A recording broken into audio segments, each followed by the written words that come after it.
Okay, and we should be live now. Hello, everyone, and welcome to tonight's edition of Game Anglia Network Talks. We are being joined by Licia Prehn, all the way from Finland. Hey, Licia, thank you so much for agreeing to talk to us. And yeah, tell us a bit about yourself. I ended up meeting you at Jam Jam, Yes. which is a festival for people who organize and participate in game jams, and I got to talk to you quite a bit in a really idyllic landscape, really in the Finnish mountains. So yeah, tell us a little bit about yourself. Yeah, that was a really great weekend, Jam Jam. So I'm Felicia Prehn, or Licia, as my friends call me, and I'm a game producer as well as a writer and a voice actress at a small indie studio called Nopia. And I am also a Eurodance artist under the name MC Licia, and I do about 90 billion different things. But the reason I'm here today is to talk to you guys about accessibility in games and why it's important to include people with different disabilities in the game development process because I myself am blind. So, yeah, that's the short version, I guess, about who I am. So you actually talk about this quite a bit. I also met you at Nordic, which is the biggest game dev conference in the Nordic region. I guess that's why it's called Nordic. No, And you also gave a talk at Develop, which was in Brighton, which is the biggest game dev conference here in the UK. So what were your talks about? So at Nordic Game, I actually had a fireside chat with a guy called Ian Hamilton, who is like me but better. And we talked about the state of accessibility in games, what things that we're happy with right now when it comes to the discussion of accessibility, what things that we are not happy with right now, and what things we want to see happen in the future. It was a really productive chat, and we had really good crowd participation. Wow, words! And I was really happy. Excuse me. And then at Develop, my talk was actually more about the HR and management side of accessibility, which is hiring disabled people and including people with different disabilities in the hiring process. So that one was more geared toward team leads and HR people, whereas my chat at Nordic Game was more kind of just like a general overview of how we see accessibility and the current state of things. So they were quite different, actually. You know, one had a PowerPoint presentation, and one was just more of like a one-on-one with someone who says the same things I do. But Develop was, I think, really wonderful because we had a lot of really good questions. And from what my friend told me, who was there were like 50 people because I gave my Develop talk over the internet because I was sick. And from what my friend told me, there was like 50 people watching me at Develop, and at the same time, there was like a whole bunch of other stuff happening. So that made me feel really good on the inside. So, in Ian Hamilton, for those of you who don't know, runs GameAccessibilityGuidelines.com, which is an absolutely brilliant website with resources about how to make your game more accessible from all points of view. And Alicia, you also make games. I do. I do. I've been producing mobile games now for almost 4 years, which is insane to think about because I never studied anything having to do with game production. My background was actually, as a teen and a young adult, my background was actually in event organizing and event promotion. But a lot of those skills can actually be used in team management for game development. And I always loved games. I always played games. I think I've been playing since I was like 3 or 4. Like I've always been a gamer. I just never saw myself making them. And I think part of why I never saw myself making them was because when you think about games, you think, I don't know, like Japan was something I always thought of because, you know, Pokemon and Mario and everything. You think, first of all, you think that these things happen in Japan or Los Angeles, and then also that they are done by guys. Because in all the circles that my brother, who was super into LAN parties and stuff in the 90s, all the people I saw in those circles were guys. So I just assumed it was a thing that men did, which is really ignorant. But I think a lot of people have that stereotype in their head. And I just never thought, even if I had an idea for a game, I never thought there would be space for me. So when I met the person who would end up being my future boss, at that point, the company was still doing just animation, 3D animation, cinematic stuff for Hollywood and for like high budget ads. And around this time, he had been approached by a company who wanted to do a mobile game. And at first, I was sort of brought along to just do office management, so not actually touching the game at all. But it became very clear as I started working there that the skills that I had learned from other fields could be applied here as well in game development and game production. So I got really kind of hands on in there. And then after that title shipped, we did a whole bunch of demos and tried a whole bunch of different things. And I've been, I would say, a really solid part of pretty much everything. And then about 6 months ago, we kind of came up with this one idea to combine the game industry and the music industry. And my background, of course, was, heavily involved with the music industry, organizing gigs and stuff. So that made me really happy. So we launched a game on Friday called Oku Game, and that's basically my baby. I concepted it, I produced it, I managed our team. Of course, like I didn't physically write the code, but it's my baby. So it's crazy to think since I started this job, I've written 2 series and I've produced like 3 games. So it's crazy.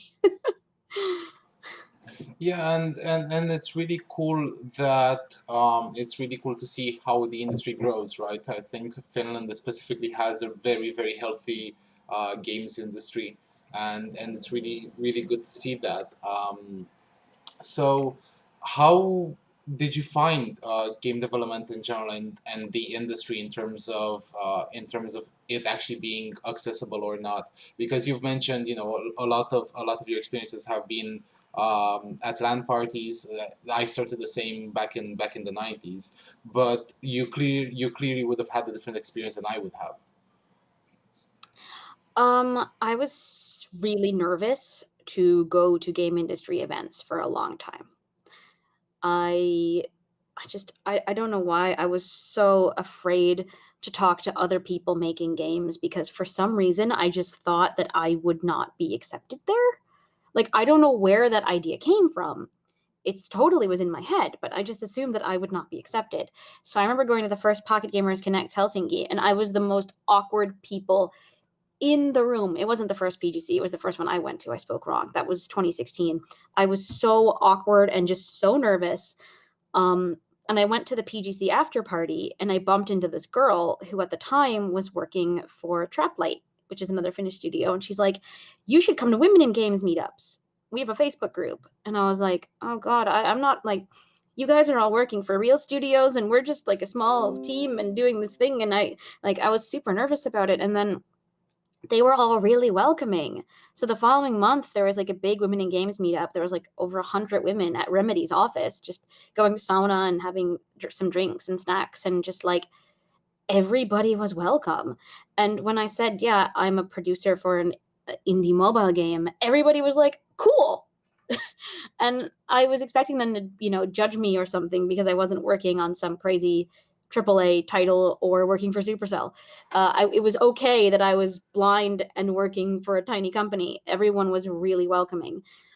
So I credit Women in Games as an organization here in Finland for giving me kind of a backbone in that sense and helping me feel comfortable with my role. Because I think the game industry, even though Finland is super welcoming, when you first join it, especially when you don't have a game industry background, like it'd be one thing maybe if I had studied game design or studied something game related in school and then I joined, I probably would have at least had more to stand on. But all I had was a background in event production, and at that point, 20 something years of being a total game nerd. But apparently it was enough, and I'm grateful for it all the time because now I feel like I was actually just talking to my boss about this today because we still do animation projects and we might be getting a large animation project in soon. And I said, "That's great. I'm happy to help in the beginning, but I'm sticking to the game side. Like I don't want to leave the game industry. It's where I belong, I think." I think that a lot of us have really found their belonging in the games industry, and it was the same when I went to GDC for the first time, and I realized that wait a minute, for 1 week, this is all game developers, and these are my people, and I don't ever want to leave them, which is an incredible feeling to have. So That's yeah. how I felt at Nordic Game. At Nordic Game, it's just like everyone I met, I felt like they were my best friend. It was wonderful. I didn't have a single negative experience at Nordic Game. Yeah, and Nordic's really really cool, and hopefully we'll be able to actually do some stuff with them at Game Anglia, but that's still under wraps. So Glitsor actually in the chat says, as a kid I actually had no idea that games were being made in the UK. And Mircha says probably my OMG, so everybody can do it moment was when I saw the credits of Assassin's Creed Revelations, and 90% of the names in testing were Romanian. So yeah, I think quite a few of us had this revelation at some point that oh my god, anybody can make games. But I think then going back a little bit to your discussion to your talk topics, while everybody can make games, can everybody actually play games? And that's a lot of the talks that you make, right? Yes, everyone can play games. It's just a matter of making games playable for everyone. And I think there's this misconception out there that when we talk about accessibility and disabled gamers, that we need to make games for the disabled, as if like we would have our games, like we would have like we wouldn't have Assassin's Creed, we'd have Accessible Creed, and then you'd have Assassin's Creed, and we would just be over here with our own version. And like that's not the case. The big thing with accessibility is that the same games that people without disabilities are playing should be able to be played by the rest of us, because games have oh, I just dropped something, sorry. Games have become such a major part of pop culture.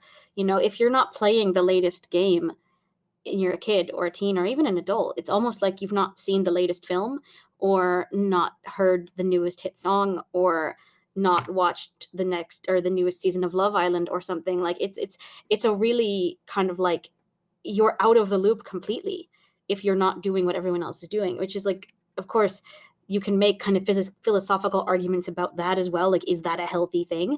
But alienation is something disabled people struggle with on almost a rampant level.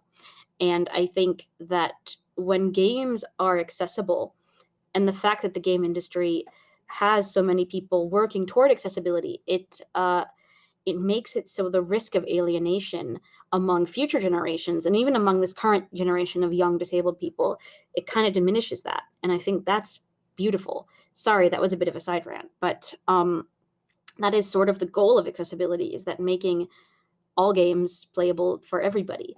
And of course, naturally, the accessibility features that would work in a first person shooter are not the same features that would work in a match 3, because games should still be fun. So in some sense, there's not every feature is kind of scalable for everything. There are some things that are always kind of going to be common sense, like larger fonts or customizable font sizes, larger UI, colorblind modes, etc. But it's not always so easy to just say, "Oh, we'll just do this, and this will apply to everything." So you always have to kind of think about it. But I don't think there's a single game that can't be made accessible, even rhythm games. Excuse me. So yeah.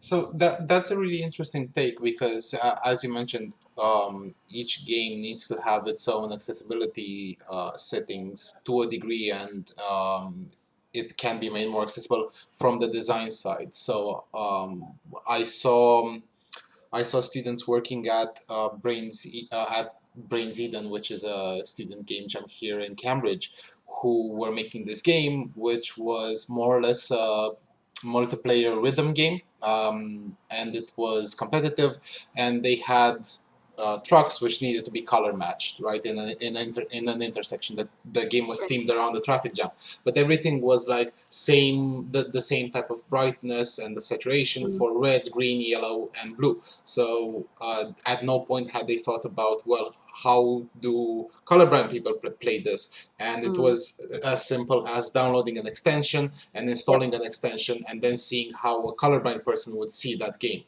Um, exactly. and color blindness is one of the discussion points, and I think here we can talk a bit more about the general discussion around what disability is and how do you actually define that when you're thinking about how you should who you should be designing for. Because when I met Ian, it was at the Yuki talk where he was talking about, well, when you're thinking disability, that can also be you're on the metro or the tube and you're carrying something in one hand and you only have one hand to play a game with on your phone. So, Exactly. do you want to talk a bit more about that? Yeah, well, disability is situational in a lot of cases. So, for example, I'm not disabled when I'm sitting in a rocking chair listening to music because I have no hearing difficulties. So, in that situation, I'm not disabled. Disability is a thing that kind of presents itself in situations. And I think anyone can be disabled in certain situations, exactly in that example that Ian gave, where you're on the metro, you've got, I don't know, your groceries or something in one hand and your phone in the other. And you want to play your game, but in that moment you've got one hand. How do you do it? Or you're walking, or not, you're walking. That'd be dangerous. You're sitting on a bus and the sun kind of hits the wrong way and suddenly you just, it's so bright and the sun is so bad you can't see, but you don't want to stop playing. So you would maybe turn up the brightness on your phone, adjust colors here and there, which are accessibility features, and you'd kind of keep going. Or you know your baby is sleeping and you have 15 minutes of peace and quiet for you to play a game, and you don't want to wake the baby. Or maybe the language of the game is not a language that you're particularly good at, so you put on subtitles, which are obviously technically meant for people with hearing impairments, but in that situation you're using them too. So it's not this big scary thing that people think it is. I think there's kind of a certain narrative that's pushed by certain people on the internet, of certain groups who they see the term accessibility and inclusion and they just assume that it's this horrible conspiracy to ruin fun and take away video games and ruin it and whatever. And I kind of don't really, I don't get it, because it's just everything is so basic. And also, you never know what's going to happen to you. Like, you never really know. Like, tomorrow you could just be walking down the street, trip, break your hand, and then what? You've got one hand. Are you going to just not play video games while your hand heals? Of course not. Who would want to be with a broken hand and also then deprive themselves of their hobby? Like, that doesn't make any sense. So it's sort of a no-brainer when you really start to kind of think about it in a practical way and not as this mythical thing, if that makes any sense. Yeah, yeah, and as I said, for me, that talk from Ian was really enlightening in terms of, oh, wait a minute, I could also be disabled, and not just in a, oh, I broke my hand and now I have one finger to use to use a mouse with, sort of way. Not to mention when you're actually playing on a console and you need both hands to be able to do anything useful. Mm, So when you're thinking about, so first, as you were saying, all of us can be situationally disabled. Also, coming from a background where maybe English is is your second language, that can also make you understand less of the game. That's the case with me and listening to or playing games which have really fast English speaking, because my first language is Romanian, but I'm really used to subtitles, right? Because all Romanian films have all foreign films in Romania have subtitles. So I'm really used with that. And it's really weird going into a cinema in the UK and being like, oh, we're going to watch this biopic on Ireland and we're going to watch, to hear everybody with these accents and there's no subtitles because I'm used to them. And I'm like, okay, then I guess I'd better be very, very, very, very attentive to what's being said. That's exhausting. That's so exhausting. Subtitles for me have never been an option, for obvious reasons, but I understand their importance for people. And I think, speaking, I speak Finnish. I wouldn't say I'm fluent in Finnish, but I'm very good. I'll put it that way. And I would be so much better if I could read subtitles, but that's its own thing. I'm jealous of anybody who can kind of compensate for what they might not be audibly understanding by being able to read it on the screen. But it's true. Different accents of the English language, I think, can be really difficult. Thick Southern accents from the US or really thick Irish accents, they can be really hard. And obviously, sometimes different characters in games are going to have different accents to enhance the story and enhance the world building and so on. So, yeah, subtitles, I mean, there's no reason why subtitles should not always exist everywhere. So I mentioned that subtitles are important for me, but what about for you? What are some accessible features that you find particularly useful? Adjustable font sizes. I don't even have to think about that. Adjustable font sizes. It's such a basic thing. Um, and also the ability to change colors and color schemes. For example, I use night modes a lot whenever possible. It's just so much easier on my eyes. Trying to think of what else I appreciate. Audio cues, good sound design, but I don't want audio games. I just want the games I play to have good sound design. Um, Font not being ridiculous also, like no crazy artistic stuff. I think what happens a lot of the time is that people have like artistic visions about text and about other things, and they don't take into consideration that not everyone can read it. So my personal favorite things are when text is just plain text, like Arial, for example, is a really good font. And like, I know it's not beautiful or anything, but it's practical. And when I need to read something, I value practicality over beauty. And I'm expected to be called out now, because in the game we launched on Friday, the text in the cutscenes is really small. I know. We're working on it.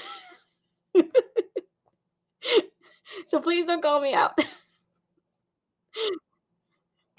I think those are important, and it's really cool when you're working with something like Unity, which is so customizable that it shouldn't be too hard to make those possible. Another thing that I recently saw when I was playing a game that I'm not going to name is don't use a light font color against a light background. Yeah, Maybe that's horrible. maybe try and have your font against a dark background, or have that adjustable if you feel have the background adjustable if you feel that that's taking away part of the immersion. Do you want to talk about any big budget games that you've played that had really cool accessibility features? Maybe. Do you have any I off can the top tell of your you, mind? I can tell you something that wasn't cool that I didn't even think of until it was brought up to me. And that was Pokemon Let's Go Pikachu and Let's Go Eevee for the Switch.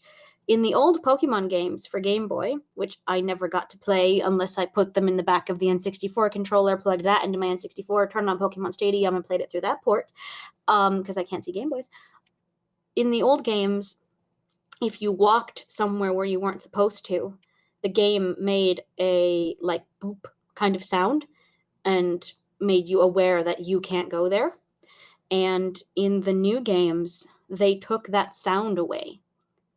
And I had made a post on Reddit that got to the top of our all about how happy I was about that game because it was the first time I could play a Pokemon game on launch, excuse me, because it wasn't for a handheld.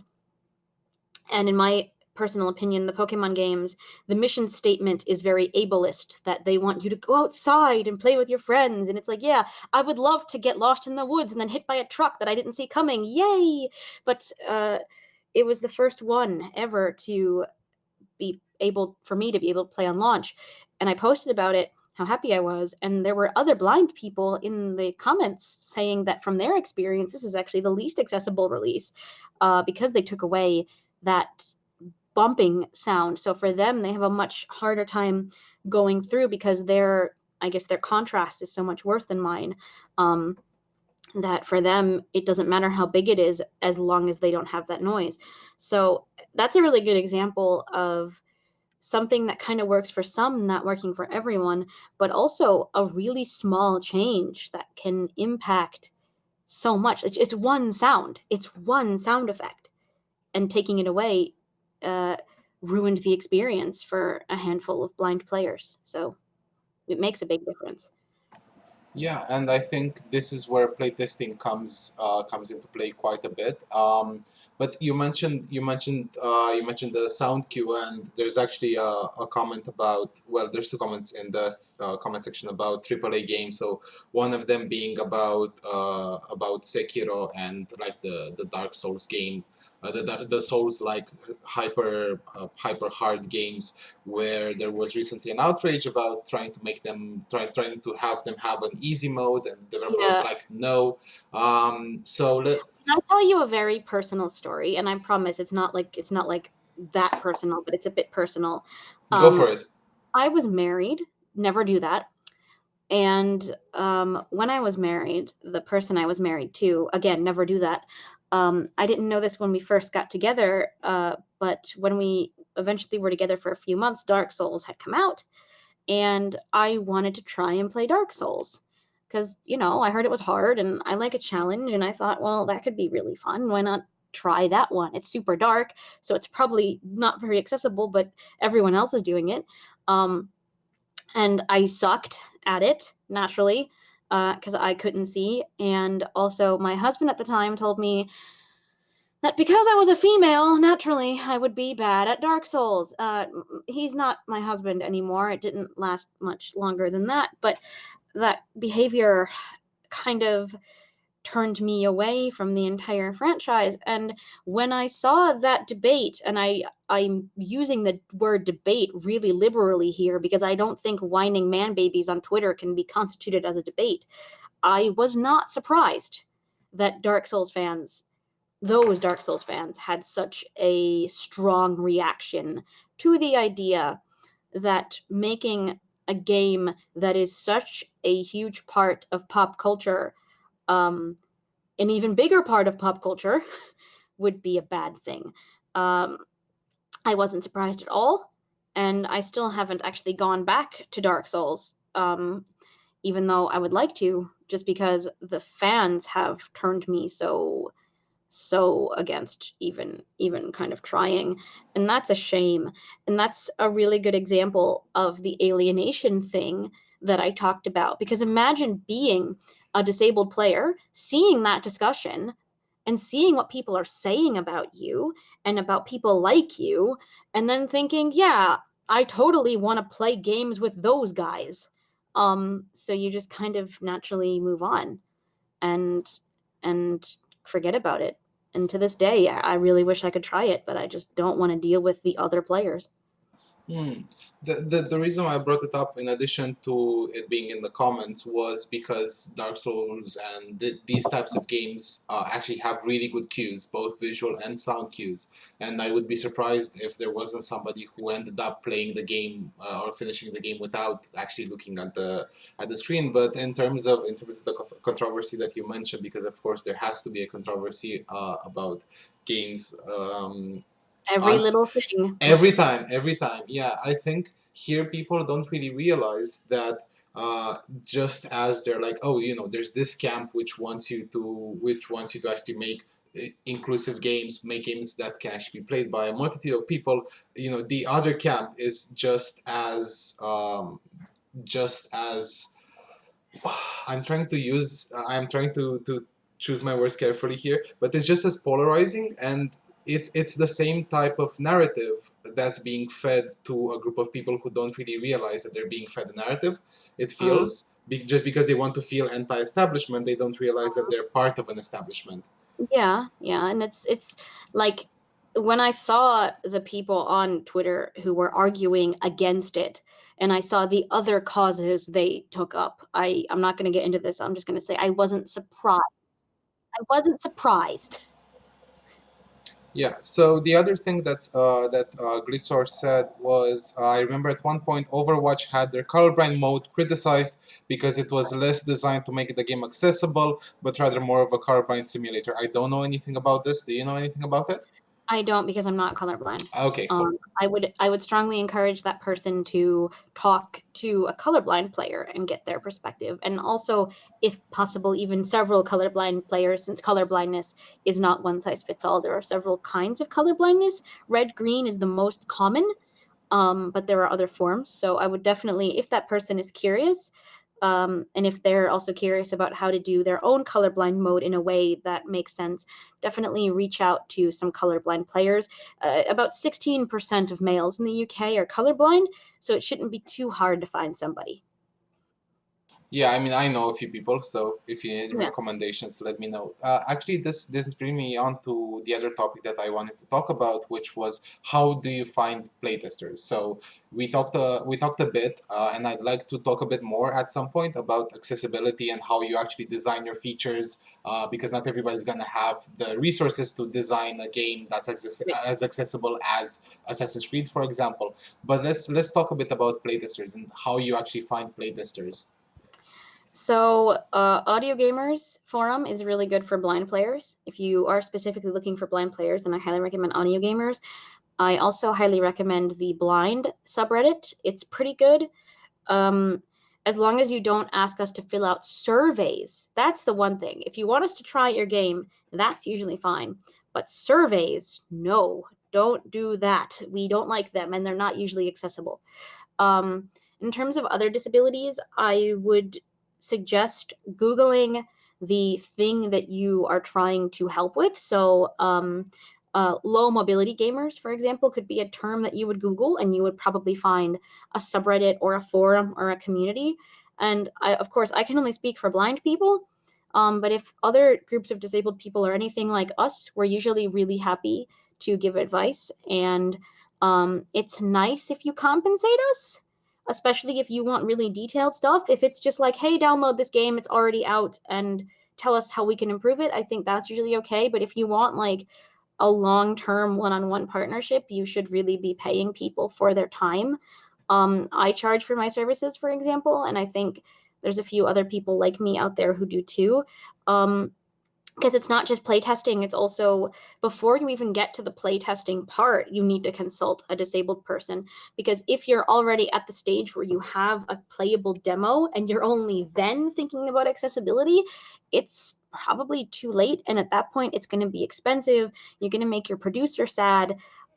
You should really think about accessibility from day one when you are doing design, and your team should be open with each other about the kind of things that you want to avoid, whether it's tiny fonts that even sighted people can't see, or bad audio cues, or colorblind stuff, or controls that are just too complicated and require too many buttons, and so on. So, like, these are things that you should be thinking about basically from day one. But yeah, I would say that in researching, Google and Twitter are your friends. There are several hashtags you can use on Twitter to talk about accessibility. If you reach out to somebody like Ian or someone like Barry Ellis, then, excuse me, they can also maybe put you in contact with people, and they're both based in the UK, so that's even more helpful for, I think, most of the people watching.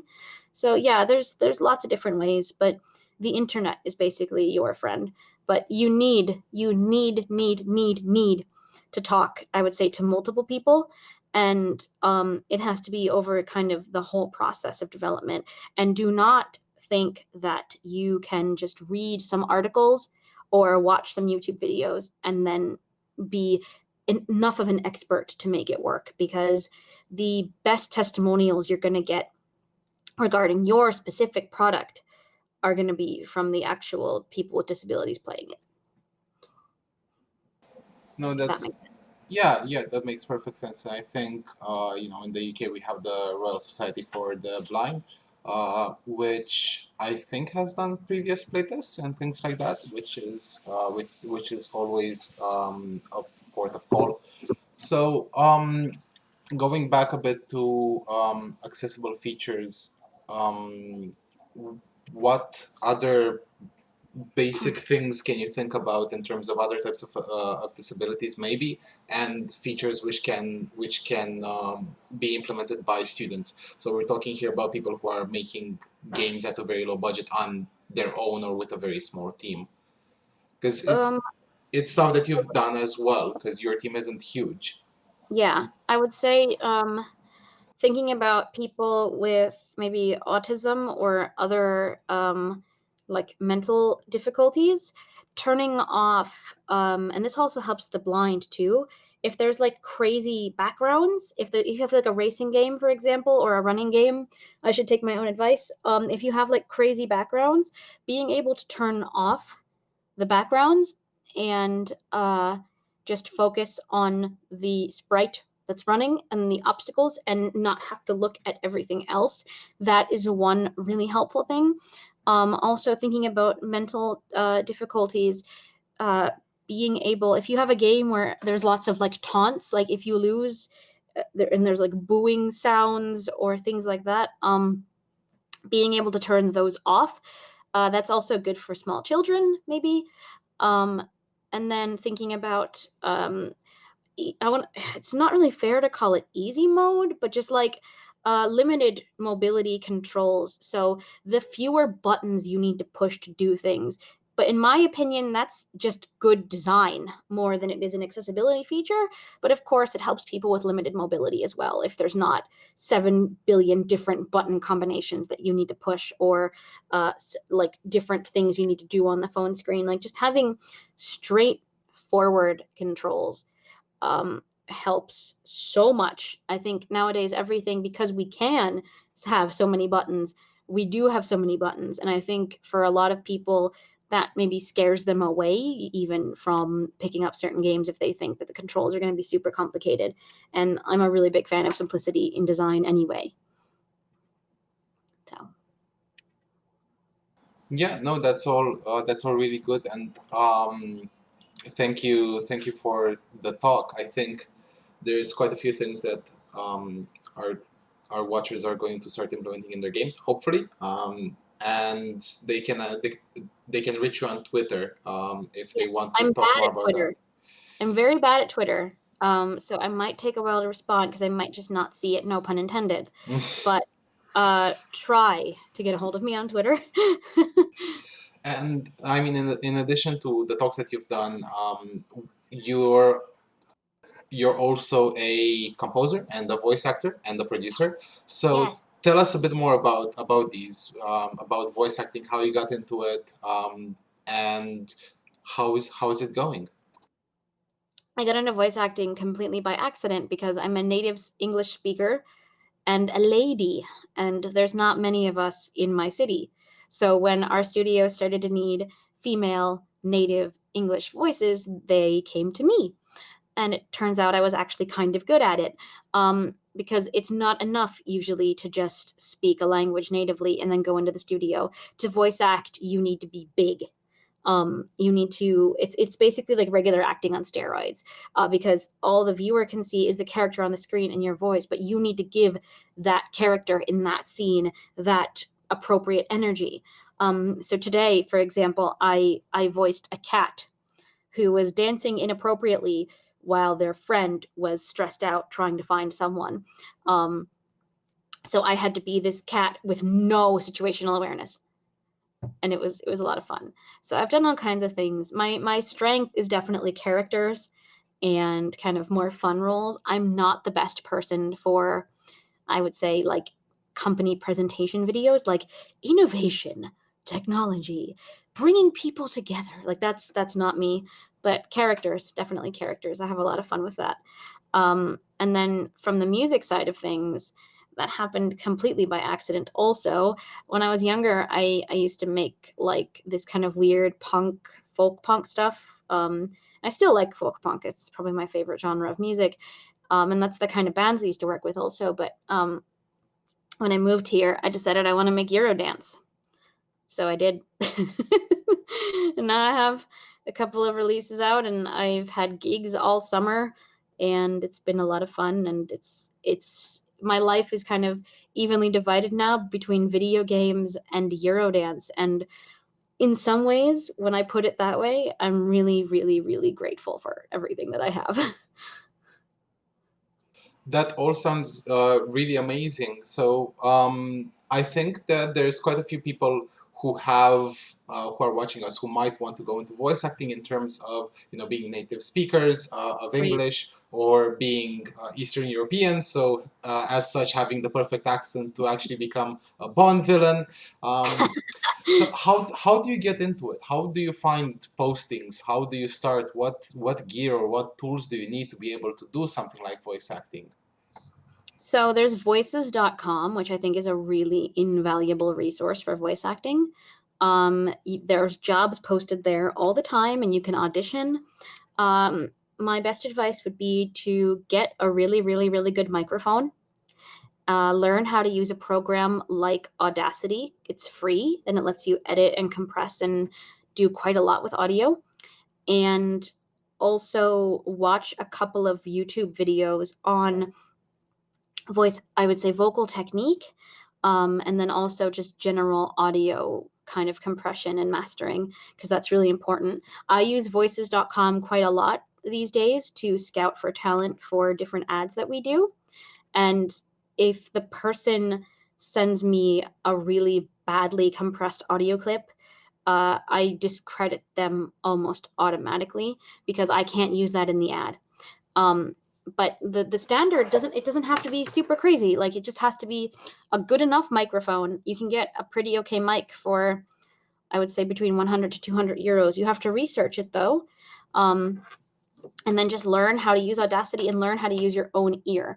Otherwise, if you're thinking about not doing the voices route and actually going to auditions for other companies, I don't really know what advice I can give on that front other than reach out to animation studios.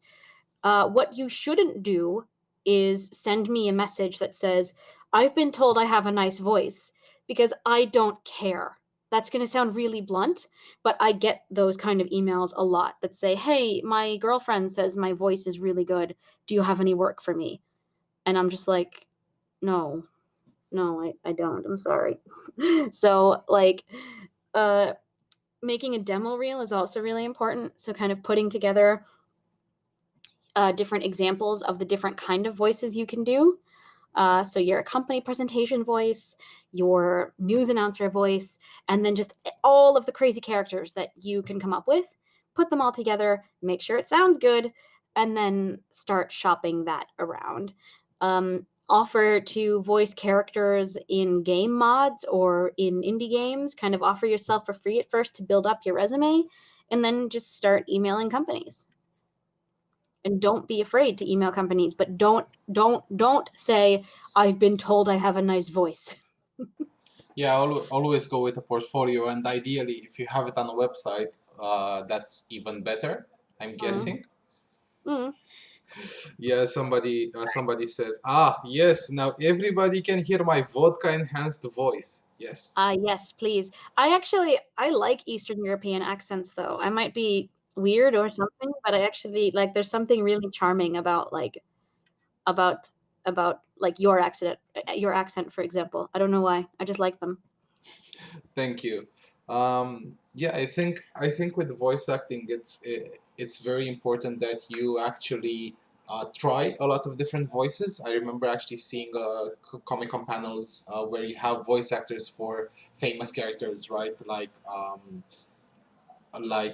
the guys from Futurama or a lot of other cartoons which don't come to mind at the moment, who are showing all their vocal variety by Yeah. doing all of these different characters, regardless of gender, Mm. regardless of species, regardless of personality. And a lot of the time, it's crazy to find out how many different voices and pitches you can do Yeah. if you just try. So Yeah. It's fun. And a lot of it is also taking proper care of your voice. So, learning which foods to eat and which drinks to drink and how to speak properly. For example, I know one of my problems is that I don't actually speak correctly. And not in like the my English is bad way, but like in the actual mechanical way in which sound comes out of me is wrong. And that limits me, for example. So, yeah, Yeah, and I think depending on your vices, alcohol or smoking is going to definitely, coffee. yeah, coffee is definitely going to change the range that you can have. Cameron, one of our moderators, saying Adventure Time did a panel like that, and they only spoke in the voices of the characters that they played, and it was pretty cool. I've Um, seen that. I loved it. and somebody else says, one of my friends wants to get into voice acting, so I'll pass this information on to him. He actually did Yeah, voice acting for a game at Brains Eden, which is the game jam that I talked about earlier. And I think, yeah, actually, yeah, game jams must be a really good way of getting some experience and some actual definitely. demo reels. Definitely. They can be a bit of a hindrance because obviously you don't always maybe get constructive criticism because what you need in the beginning is not criticism but constructive criticism. So what you don't need is, dude, that sucked. But what you do need is, okay, can you try that again but with this and that and that. And sometimes in the game jam environment it might not be like maybe you don't have the time and people are tired and maybe sometimes sometimes they don't construct you in the way that you would need, but it's definitely worth trying. Yeah, for sure. Yeah, and Cameron says, I often speak wrong, as well as in I slur some words and pronounce some things differently and in a wrong way for a British accent. But you can fix that in speech therapy. Like I had a couple of friends who had similar issues when I was younger, and they went to speech therapy. And that's not just for small kids. Like as an adult, you can go to speech therapy. I'm not sure how much it helps, but it definitely exists. Exist? Wow, it definitely exists, and you should definitely try it if it's something that that bothers you. There's no reason not to, unless it's expensive, in which case then maybe don't. I don't know. No, I think we still have the NHS for that. But my take on it would be, find your voice and find whatever works for you. It doesn't necessarily have to be RP, right? Yeah. To be able to work as a British accent. You still use lift as opposed to elevator, so I think you're gonna be good. But yeah, and I think that's about as far as my script went in terms of what we're going to be talking about. Do you want to Okay. say anything else while we're waiting for any other questions from the audience? Um, I put out a game on Friday, and I think as of now, it should be available in all of Europe. It might not have indexed yet. It's definitely available in the Nordics and the UK and Germany and Estonia. But the rest of Europe was unlocked a couple of hours ago. So if you're in the rest of Europe, sit tight, check tomorrow maybe, or check already now. But UK, Germany, Nordics, and Estonia. It's called Oku Game DJ Run, and it's the first ever game. Like I'm not kidding. It's literally the first ever game to be made for a radio DJ. So it's not a game about being a radio DJ. It was made for a specific Finnish radio DJ called DJ Okuluukainen. So I've made history, which is cool. And Brilliant. definitely check it out and give me your feedback. And I know there's an update coming actually. Well, I think we posted the update already. It might be available for some people already. Um, which helped a little bit with difficulty curve, and then also we added a couple of little features. We launched last Friday and we've already pushed an update because we're that good. Well, let's have Doesn't a look. really happen that way. Let's have a look at the trailer then. So yeah, let's do that. Yes.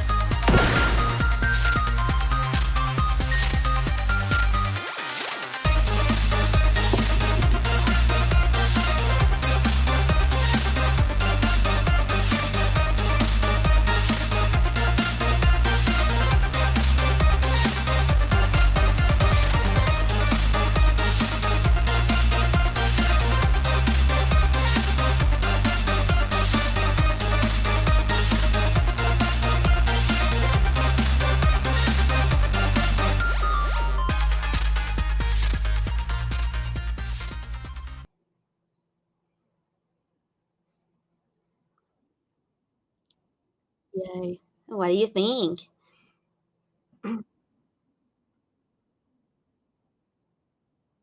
Okay.